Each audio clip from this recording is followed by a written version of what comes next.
20 ایسے واقعات بلکہ سینکڑوں ایسے واقعات رسول اللہ صلی اللہ علیہ وسلم کی سیرت کے ہمیں ایسے ملتے ہیں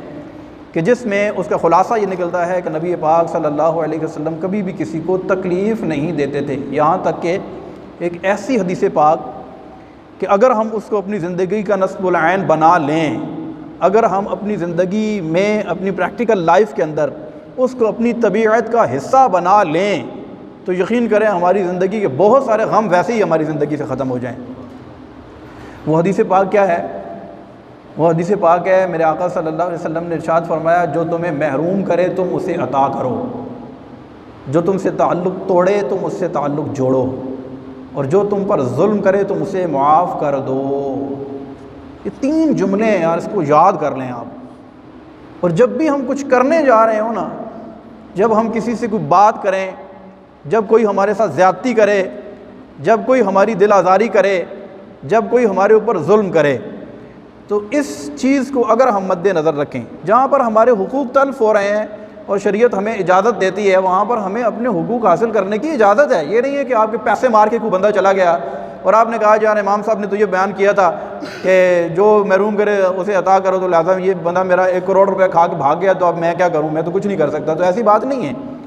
جہاں پر ہم نے اپنا حق حاصل کرنا ہے وہاں پر شریعت اور قانون ہمیں اس چیز کا اختیار اور حق دیتی ہے کہ ہم اپنا حق وصول کریں۔ لیکن عام ہماری عملی زندگی کے اندر جہاں ہم قدم قدم پر لوگوں کے دل دکھاتے ہیں اور چھوٹی چھوٹی باتوں پر ہم بدلہ لینے کے لیے تیار ہو جاتے ہیں، اور بعض اوقات تو سال ہا سال بدلے کا موقع تلاش کرتے ہیں کہ یار مجھے کہیں موقع ملے تو میں اس کا وہ 10 سال پرانا بدلہ اتاروں۔ یہ آپ نے ہٹلر کا نام سنا ہوگا، اس کے بارے میں پڑھ رہا تھا کہ بچپن میں ہٹلر کو کسی نے ایک پتھر مارا تو ہٹلر نے وہ پتھر اپنے جیب میں سنبھال کر رکھ لیا اور 10 سال تک انتظار کرتا رہا کہ یہ بندہ پھر میرے آمنے سامنے آئے تو میں یہ پتھر اس کو مار کا بدلہ اتاروں۔ سمجھ لیں بات؟ یہ ہٹلر کیوں مشہور ہے؟ ظلم، اور اس نے آگے کیا کچھ کیا آپ جانتے ہیں۔ تو اس کی فطرت یہ تھی کہ 10 سال تک اس نے وہ پتھر سنبھال کر رکھا،